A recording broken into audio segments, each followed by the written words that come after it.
V-Gold trusted gold buyers తాకట్టులో ఉన్న మీ బంగారాన్ని విడిపించి ఈ రోజు ఉన్న మార్కెట్ ధరకే కొనబడును. ఇప్పుడే కాల్ చేయండి. జూబ్లీహిల్స్ ఉప ఎన్నికలో బీఆర్ఎస్ అయితే ప్రచారంలో దూసుకుపోతా ఉంది. రెహమత్ నగర్లోని డివిజన్లో ఉన్నటువంటి బస్తీలన్నింటిలో కూడా మాగంటి సునీత గారు తిరుగుతూ మొత్తం ఓటర్లను అయితే ఇంటింటి ప్రచారం అయితే చేస్తా ఉన్నారు. ఈ ప్రచారంలో మాజీ మంత్రి మల్లారెడ్డి కూడా పాల్గొన్నారు. ఒకసారి మాట్లాడదాం. మల్లారెడ్డి గారు మనతో ఉన్నారు. Hello sir. హలో సార్, ఎలా జరుగుతుంది ప్రచారం? చాలా బ్రహ్మాండంగా జరుగుతుంది జూబ్లీహిల్స్ ప్రచారం. ఎందుకంటే ప్రజలు బ్రహ్మరథం పడుతున్నారు. ఎక్కడ చూసినా మేము కారుకునే మళ్ళీ గెలిపిస్తాం, మళ్ళీ మా కేసీఆర్నే గెలిపిస్తాం, మా కేసీఆర్ మళ్ళీ సీఎం కావాలి, మా కేటీఆర్ మంత్రి మళ్ళీ మన హైదరాబాద్ అంతా డెవలప్ చేయాలని పబ్లిక్ అంతా ఒకటే. ఎందుకంటే ఇప్పుడు బీజేపీ ఉంది, కాంగ్రెస్ ఉంది, ఇద్దరు కూడా ఏం చేయలే.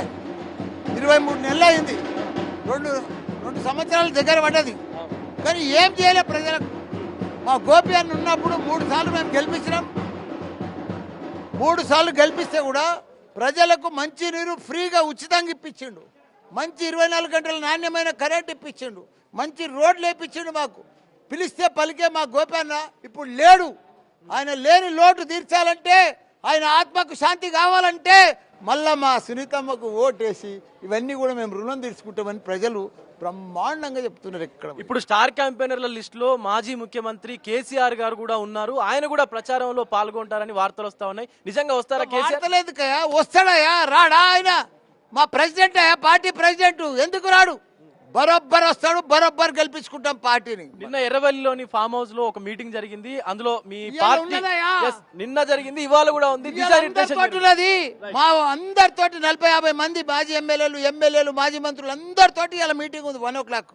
నేను కూడా అక్కడే పోవాలి. ఏం చెప్పబోతా ఉన్నారు అనుకోవచ్చు? ఏం చెప్తాడు? మనం ఎట్లకెళ్ళి ఇంకా బాగా పనిచేయాలి, ప్రజలకు మనం చేసిన అభివృద్ధి పనులన్నీ చెప్పాలి. మనం ఏమేమి 10 ఏళ్లలో ఏం చేసినాము, దేశంలోనే ఒక ఆదర్శ రాష్ట్రం తెలంగాణను తీసుకొచ్చినాము. మనం చేసినట్టు ఇండియాలో 29 రాష్ట్రాలలో ఎవరు కూడా చేయలే. కాబట్టి అన్ని రకాల ప్రజలకు మనం చేసినాం. కాబట్టి మనం బీసీ బంధు ఇచ్చినాము, ప్రతి ఒక్కరికి కూడా రైతు దళిత బంధు ఇచ్చినాం, ప్రతి ఒక్కరికి కూడా అన్ని బంధులు ఇచ్చినాం. వీళ్ళు ఉన్న బంధులని బంద్ చేసినారు. కాంగ్రెస్ మాత్రం బీఆర్ఎస్ ఏమీ చేయలేదంటూ మాట్లాడుతూ ఉంది.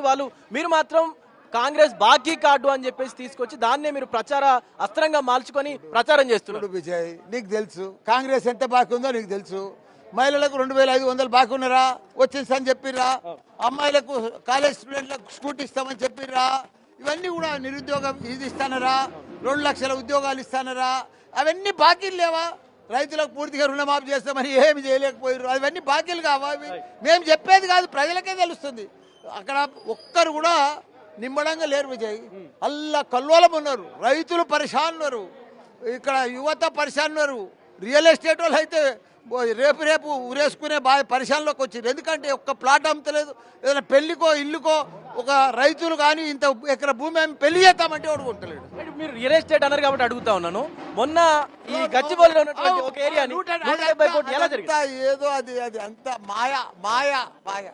పోనీ మా మేడ్చల్లో కొన్ని అమ్మని యాక్షన్ పెట్టి ఊర్లో పడితే యాక్షన్ పెట్టు, వరంగల్ పోయి యాక్షన్ పెట్టి పని అమ్మను గట్ల రమ్మను.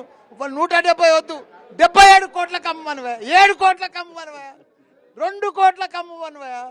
అంటే ఇప్పుడు ఈ ఎలక్షన్ కి సంబంధించినటువంటి రిజల్టే రేపు రానున్నటువంటి స్థానిక సంస్థల ఎలక్షన్ రిజల్ట్స్ కావచ్చు, ఈ జిహెచ్ఎంసీ ఎన్నికల పైన కూడా ప్రభావం పడేటువంటి అవకాశం ఉంది. ఖచ్చితంగా బీఆర్ఎస్ అభ్యర్థి గెలుస్తుందని చెప్పేసి కేసీఆర్ గారు కూడా ధీమా వ్యక్తం చేసినట్టు తెలుస్తుంది.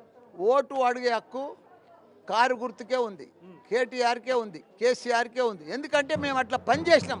మా గోపి అన్న 3 పరిహారాలు గెలిపించారు, అందుబాటులో ఉండే అన్ని పనులు చేసిండు, బ్రహ్మాండమైన పనులు చేసిండు. వాళ్ళు 22-23 నెలలు అయింది, ఏం పని చేయలేదు. ప్రజలకు కూడా గుర్తయిపోయింది.